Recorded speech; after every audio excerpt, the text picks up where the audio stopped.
अगर बनो ना तो किसी की मुस्कुराहट की वजह बनना, किसी के आंसुओं की नहीं। हमारे ऋषि मुनियों का कहना है कि आप चाहें तो हवा में तैर सकते हैं, पानी पर चल सकते हैं, पूरी दुनिया जीत सकते हैं, लेकिन अपने मन की चाल समझना इन सब कामों से कठिन काम होता है। आपने कभी ख्याल किया होगा कि आप जो काम करना चाहते हैं आपका मन उससे उल्टा काम करता है। उदाहरण के लिए, अगर आप सिगरेट पीना छोड़ना चाहते हैं, आप खुद से दृढ़ निश्चय भी लेते हैं, लेकिन कुछ ही समय बाद आपका मन आपको खींचकर वापस उसी सिगरेट के पास लाकर खड़ा कर देता है। और ये बात सिर्फ सिगरेट पर लागू नहीं होती। हमारे जीवन में, हम सब के जीवन में बहुत सारे ऐसे काम होते हैं, ऐसी आदतें होती हैं जिन्हें हम छोड़ना चाहते हैं, लेकिन हम चाहकर भी उन आदतों को छोड़ नहीं पाते हैं। लेकिन अगर हम प्रयास करके अपने मन के दृष्टा बन जाते हैं, उसके साक्षी बन जाते हैं, तो हम अपने मन की चाल को पकड़ सकते हैं। और अगर एक बार हमें अपने मन की चाल पकड़ में आ जाए तो फिर हम कोई भी आदत छोड़ सकते हैं, या फिर इसके उलट कोई भी आदत अपना सकते हैं, जैसे कि ब्रह्म मुहूर्त में उठने की, या फिर कोई भी ऐसा काम जिसे करने में हमें आलस्य आता है। क्योंकि हमारी आदतों के पीछे मूलभूत बिंदु हमारा मन ही होता है, और हम उसे ही नज़रअंदाज करके चलते रहते हैं, और बाद में पछताने के सिवाय हमारे पास कोई चारा नहीं बचता।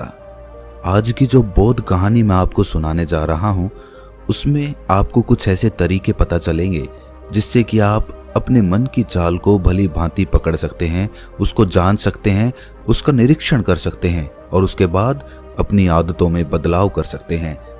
एक बार एक वाचाल शिष्य एक गुरु के आश्रम में शिक्षा ग्रहण करने के लिए आया हुआ था। वो शिष्य अपने गुरु की बात कम सुनता था, लेकिन अपनी बात बताने में वो बहुत उत्सुक रहता था। एक दिन गुरु ध्यान पर चर्चा कर रहे थे। ध्यान किस प्रकार किया जाता है और ध्यान का क्या महत्व होता है, इसी पर चर्चा चल रही थी। आश्रम के सभी शिष्य मौन होकर अपने गुरु की बातों को सुन रहे थे। गुरु उनको समझा रहे थे कि आप किसी भी प्रकार का ध्यान करते हो, लेकिन ध्यान की गहराइयों में जाने के लिए आपको अपने मन के अंदर प्रेम जागृत करना होगा। ध्यान करते समय आपको निरंतर अपने मन का निरीक्षण करना होगा कि आपके मन के अंदर किस प्रकार के विचार आते हैं। गुरु अपनी बात पूरी कर पाते इससे पहले ही वो वाचाल शिष्य बीच में ही बोल पड़ा। उसने कहा, गुरुजी, मैं बहुत दिनों से अपने मन का निरीक्षण कर रहा हूँ। मैं हर आने जाने वाले विचार को बड़ी गहराई से देखता हूँ, समझता हूँ, लेकिन उसके बावजूद मेरे मन की आदतों में कुछ बदलाव नहीं आ रहा है। मैं अक्सर सुबह देरी से उठता हूँ और रोज रात को मैं यही सोचकर सोता हूँ कि मैं सुबह जल्दी उठूंगा, जल्दी उठकर ध्यान करूंगा, अपने मन का निरीक्षण करूंगा, लेकिन मैं ये कर नहीं पाता हूँ। मैंने अपने साथी शिष्यों से भी इस बारे में चर्चा की, लेकिन उनके पास भी इसका कोई जवाब नहीं है। इस आश्रम में कोई एक दूसरे से बात ही नहीं करना चाहता। सब लोग चुपचाप रहते हैं, कोई चर्चा नहीं होती। ऐसे हम अपने मन को कैसे समझ पाएंगे, उसका निरीक्षण कैसे कर पाएंगे? जब तक हम अपने मन के विचारों का, अपने मन की आदतों का एक दूसरे के सामने जिक्र नहीं करेंगे, उसकी चर्चा नहीं करेंगे, उस पर बहस नहीं करेंगे, तब तक हम चुप रहकर अपने मन को कैसे समझ पाएंगे? कृपया करके इन सभी शिष्यों को समझाने की कृपा करें कि कम से कम एक दूसरे से अपने मन की बात साझा तो करें। उनके मन में क्या विचार चलते हैं, ध्यान में उनके अंदर क्या बदलाव आता है, वो क्या महसूस करते हैं ध्यान करते वक्त। कम से कम आश्रम में इन बातों की तो चर्चा होनी चाहिए। गुरु ने उस वाचाल शिष्य से पूछा कि तुम दूसरों के मन की बात क्यों जानना चाहते हो? उससे तुम्हारा क्या फायदा होगा? क्या तुम्हें आत्मनिरीक्षण करने के लिए दूसरे के मन के विचार जानना जरूरी है? उनके मन में क्या चलता है, इससे तुम्हारा क्या फायदा होगा? क्या तुम मुझे इस बात का उत्तर दे सकते हो? वाचाल शिष्य ने अपने गुरु से इस प्रकार के उत्तर की अपेक्षा नहीं की थी। उसने सोचा कि बात तो गुरुजी ठीक कह रहे हैं, इससे मेरा क्या फायदा होगा? अगर मैं दूसरे के मन की बात जान भी लूंगा या फिर दूसरों के सामने अपने मन की बात बता भी दूंगा, तो उससे मेरा क्या फायदा होगा? क्या मैं अपने मन को समझ पाऊंगा? वो वाचाल शिष्य अपने ही द्वारा किए गए प्रश्न में उलझ चुका था। उसके पास इसका कोई उत्तर नहीं था, लेकिन फिर भी उसने दूसरे शिष्यों के सामने अपनी बात को ऊंचा दिखाने के लिए गुरुजी से कहा कि गुरुजी, अगर हमें ये पता चल जाएगा कि दूसरे के मन में क्या विचार चलते हैं और उन विचारों का वो ध्यान में जाकर किस प्रकार निरीक्षण करते हैं, तो इससे तो हमें भी ध्यान लगाने में आसानी रहेगी। हम भी अपने ध्यान में उसी प्रकार अपने विचारों का निरीक्षण कर पाएंगे, अपने मन को समझ पाएंगे। क्या आपको नहीं लगता कि गहरा ध्यान लगाने के लिए किन बातों का ध्यान रखा जाए, किस प्रकार अपने मन का निरीक्षण किया जाए, इस बात की चर्चा करने से दूसरे शिष्यों का भी भला हो सकता है। गुरुजी ने उससे पूछा कि मान लो कोई शिष्य गहरा ध्यान लगा पाता है और अगर वो तुम्हें अपनी मनोदशा बता भी दे कि किस प्रकार वो अपने मन का निरीक्षण करता है, अपने विचारों का निरीक्षण करता है, तो तुम्हें क्या लगता है कि ये जानकर तुम भी गहरे ध्यान में उतर पाओगे? अगर तुम ऐसा सोच रहे हो तो मैं तुम्हें एक बात बता दूं कि तुम अपने ही मन के बनाए हुए जाल में खुद फंस जाओगे। अगर तुम्हें कोई ऐसी प्रक्रिया पता चल गई कि गहरे ध्यान में किस प्रकार प्रवेश किया जाता है, तो तुम्हारा मन उसी प्रक्रिया का अनुसरण करने की कोशिश करेगा। तुम वर्तमान में उपस्थित होकर अपनी मनोदशा नहीं समझ पाओगे, बल्कि तुम्हारा मन तो उस प्रक्रिया के विचारों में उलझा रहेगा। तुमने अपने मन को एक काम दे दिया करने के लिए और तुम्हारा मन उसी काम को करता रहेगा। तुम भी उस काम में सम्मिलित हो जाओगे, तो तुम अपने मन का निरीक्षण किस प्रकार कर पाओगे? क्योंकि तुम तो खुद अपने मन के साथ सम्मिलित हो गए, तुम तो खुद अपने मन के साथ एक हो गए। गुरुजी ने बताया कि तुम अपने मन को तभी समझ सकते हो जब तुम अपने मन से अलग हटकर अपने मन को देख पाओ, अपने मन की चाल को दूर से खड़े होकर समझ पाओ। जिस भी विषय को या जिस भी चीज को तुम्हें समझना हो, तुम्हें उसे अलग होकर देखना होगा। अगर तुम उसके साथ एक हो गए तो तुम उसको कभी नहीं समझ पाओगे, तुम उसके साथ सम्मिलित हो जाओगे। जिस प्रकार तुम अपने विचारों को समझने की कोशिश करते हो, लेकिन विचारों को समझते समझते तुम अपने ही विचारों में खो जाते हो, कभी अनुभव किया है तुमने? शिष्य ने हाँ में सर हिलाते हुए कहा कि गुरुजी, जब भी मैं अपने विचारों का निरीक्षण करने लगता हूँ तो ऐसा ही होता है, मैं अपने ही विचारों में खो जाता हूँ। कुछ समय बाद मुझे ध्यान में आता है कि मैं अपने विचारों का निरीक्षण कर रहा था, तो उसके बाद मैं फिर से अपने विचारों का दृष्टा बन जाता हूँ, उनका साक्षी बनने की कोशिश करने लगता हूँ, लेकिन कुछ समय बाद मैं फिर से अपने विचारों के साथ एक हो जाता हूँ। गुरुजी ने सभी शिष्यों को समझाते हुए कहा कि जिस प्रकार एक गुस्से से भरा हुआ आदमी कभी भी अपने गुस्से का निरीक्षण नहीं कर पाता, क्योंकि वो खुद अपने गुस्से के साथ एक हो जाता है, वो अपने गुस्से को ही अपना अस्तित्व मान लेता है और इसीलिए वो ये कभी नहीं देख पाता कि ये गुस्सा उसके मन को किस प्रकार प्रभावित कर रहा है, किस प्रकार ये गुस्सा उसके मन को दुखी कर जाएगा। वो कभी नहीं देख पाएगा, क्योंकि उसके पास वो कला नहीं है कि वो अपने गुस्से को अपने से अलग करके देख पाए। इसी चीज के लिए सारे अभ्यास बने हुए हैं, ताकि तुम सिर्फ एक दृष्टा, एक साक्षी बनकर सभी चीजों को उसके परिपूर्ण, उसके असली स्वरूप में देख पाओ। और जब तुम सभी चीजों का, सभी विचारों का असली स्वरूप देख लेते हो, तब तुम्हें उसकी अनित्यता पता चलती है। तब तुम्हें पता चलता है कि ये सब आने जाने वाली चीजें हैं, लेकिन चेतना, कॉन्शियसनेस, वो हमेशा इंसान के साथ रहती है। वो दृष्टा, वो साक्षी जो उसको देख रहा है, वो हमेशा जीवित रहता है, वो कभी नहीं मरता, वो नित्य है। और वही चेतना होती है। चेतना किसी भी चीज से कभी भी बंधी हुई नहीं होती। चेतना तुम्हारा होश है। दूसरी चीजों को उनके स्वरूप में देख पाने की कला तुम्हें तुम्हारी चेतना से ही मिलती है। जितनी प्रगाढ़ तुम्हारी चेतना होगी, उतने ही अच्छे तरीके से तुम चीजों से अलग हटकर उनको देख पाने में सक्षम हो पाओगे।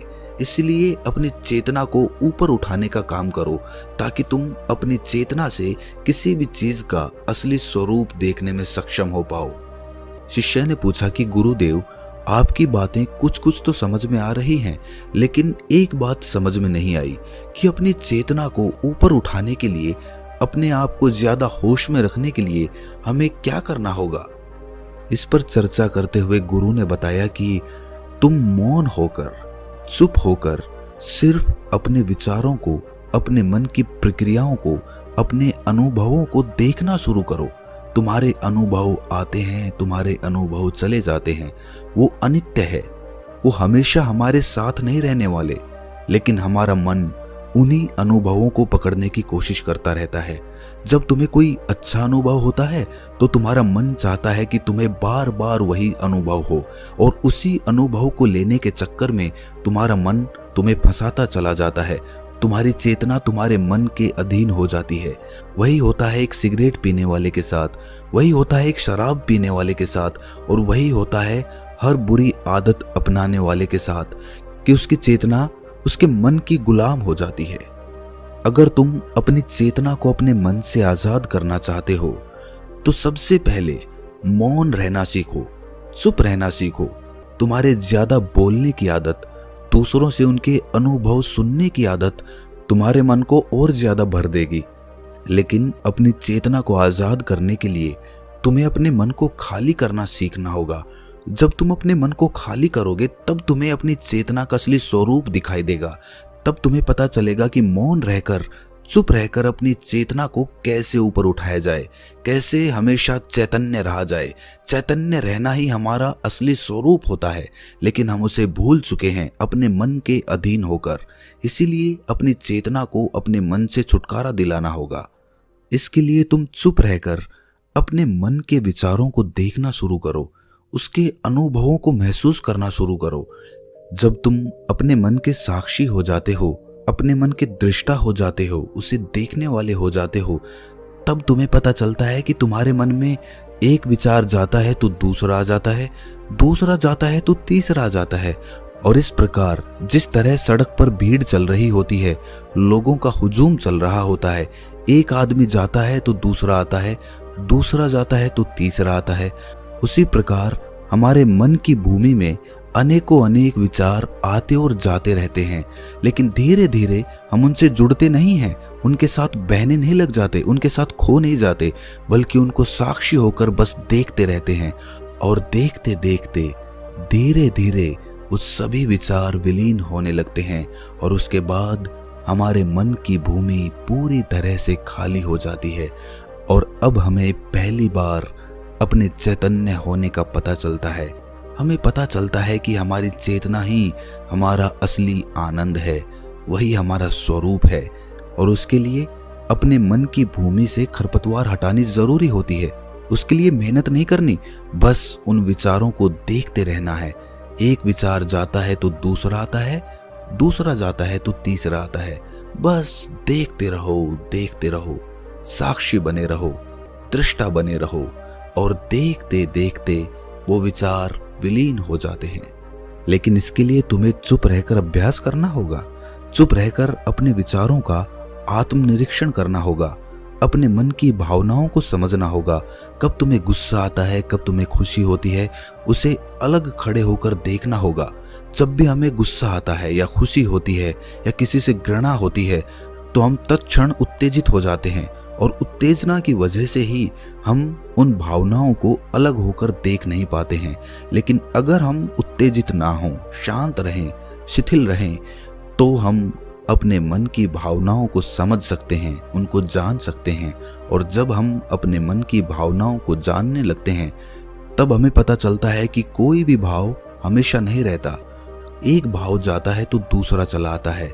खुशी हमेशा नहीं रहती, दुख हमेशा नहीं रहता, गुस्सा हमेशा नहीं आता, घृणा हमेशा नहीं होती।